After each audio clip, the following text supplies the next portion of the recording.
Hi, my name is Fallon Jones, author of Bite Me and Lazarus Serum, and you're watching my first ever video blog. So my first video is going to be about something that I get a lot of questions on at conventions, which is how do I start writing a book? So my answer is characters. If you have one or two solid characters, that's all you really need to make a story. You just drop them in a setting and you let the characters bounce off of each other. There are all sorts of different techniques you can use to make a character. Here are a couple I would recommend trying. Number 1, character charts. Number 2, playing dress up. Seriously, you'd be really surprised how many great conversations I had dressed up like this.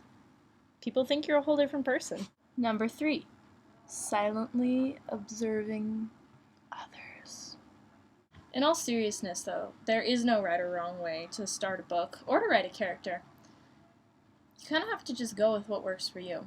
Personally, I start off with an idea for one or two characters in my mind, and then I lay them out in a chart. I list their height, their age, their fun facts, whatever I think is really important to the character. Then I write in their relationships to the other characters, and as those develop, the other characters develop. Another thing that I think is really helpful is to have some sort of visual representation of your characters.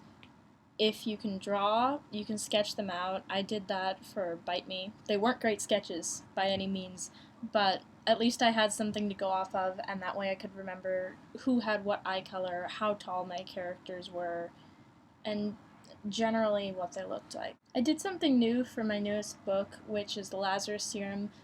I came up with actors that I would like to play each of the characters if the book were ever turned into a movie.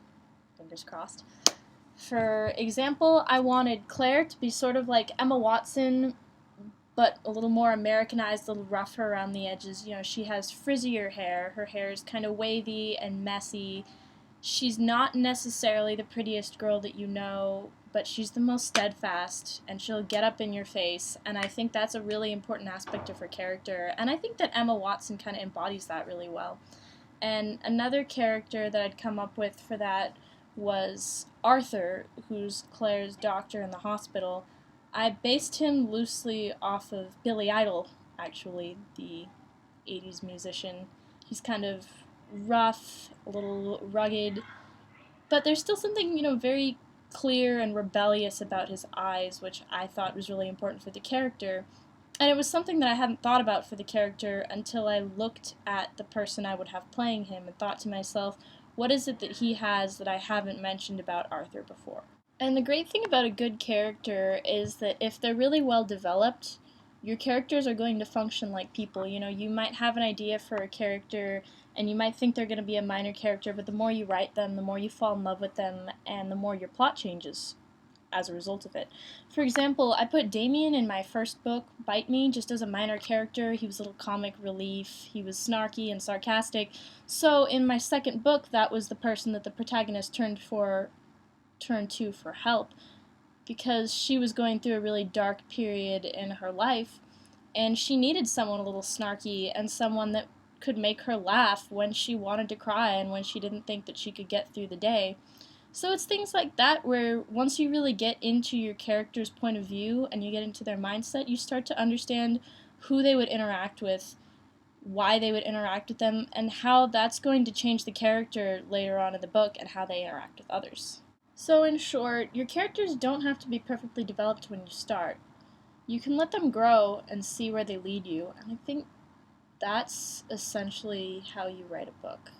So I hope this video helped you out. Thank you for watching. I'll be posting more soon-ish. If you have any ideas for what I should talk about or anything that you want to see, shoot me an email at fallonjones@live.com. Leave a comment on my website, www.fallonjones.com, or just post in the comments below and I'll do my best to get back to you. Thanks for watching. Bye.